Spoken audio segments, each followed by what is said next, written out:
দাদা, বহু প্রতীক্ষার বহু কষ্টের অবসান, ফাইনালি সমর্থকদের আপনাদের সবার সামনে ইস্ট বেঙ্গলের তথ্যচিত্র উঠে এলো। পুরো বিষয়টা নিয়ে যদি একটু বলেন। আমার তো দেখে ভালো লাগলো, সমর্থকরা দেখলে কতটা ভালো লাগবে সেটাই দেখার বিষয়। আমরা তো সত্যি সত্যি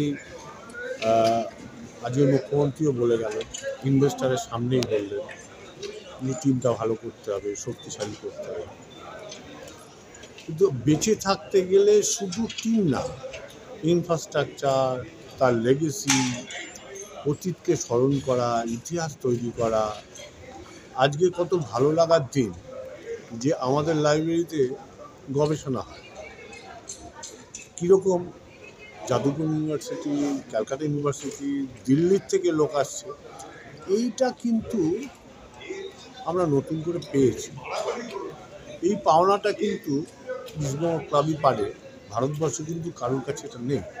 কিন্তু কাউকে ছোট না করে বলছি, এবং সবারই এগিয়ে যাওয়া উচিত স্পোর্টসকে এগিয়ে নিয়ে যাওয়ার জন্য। আমরা সবে ডকুমেন্টারি একটা করেছি, আমাদের ইচ্ছা আছে আগামী 2-3 বছর যদি একটা ফিল্ম তৈরি করা, যেটা 3 ঘন্টা 3.5 ঘন্টার ফিল্ম হবে। আমি গৌতম দাকে ধন্যবাদ দেবো, শ্রীরাম সঞ্জীব আচার্যকে ধন্যবাদ দেবো যে তারা আমাদেরকে সহযোগিতা করেছে। শ্রীরাম সঞ্জীব আমাদের ক্রিকেট সচিব বটে, কিন্তু অক্লান্ত পরিশ্রম, অর্থ সংগ্রহ করা, করে তৈরি করা লাজবাব। আজকে মনে আসতেও পারিনি, তো ছিল, খেলা ছিল। তারপরে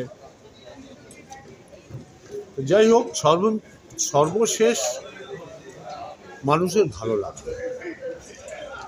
আপনাদের মাধ্যমে যদি মানুষের ভালো লাগে, সেটাই হবে আমাদের পাওনা। আপনার কেমন লেগেছে দাদা? আমার তো সবসময় ভালো লাগবে যে আমরা দীর্ঘ প্রতীক্ষার পরে এটা ফিরে পেয়েছি, দেখেছি, মানুষকে দেখাতে পেরেছি। মুখ্যমন্ত্রী এটাকে উদ্বোধন করলেন, এরকম একটা অনুষ্ঠান। উনি ডেট এটা এই দিন থাকবেন বলে একদিন ডেট চেঞ্জ করা হলো। এটা আমাদের এটা আলাদা করে পাওনা, উপরি পাওনা যে মুখ্যমন্ত্রী উদ্ঘাটন করলেন, এবং মুখ্যমন্ত্রী এটাও বললেন যে আগামী দিনেও থাকবেন। তো এটা একটা সত্যিকার ফুটবল ফ্র্যাটার্নিটি কিংবা ক্লাবের, স্পোর্টস অ্যাসোসিয়েশন সবার পাশে সরকার যদি থাকে, সরকার এগিয়ে যাওয়াটা অনেক সুবিধা হবে, ভালো হবে আগামী দিনে।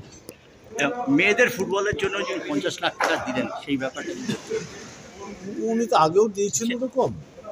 তো আমরা চেষ্টা করব কিছু ডেভেলপমেন্ট করা যায় কিনা সেটা।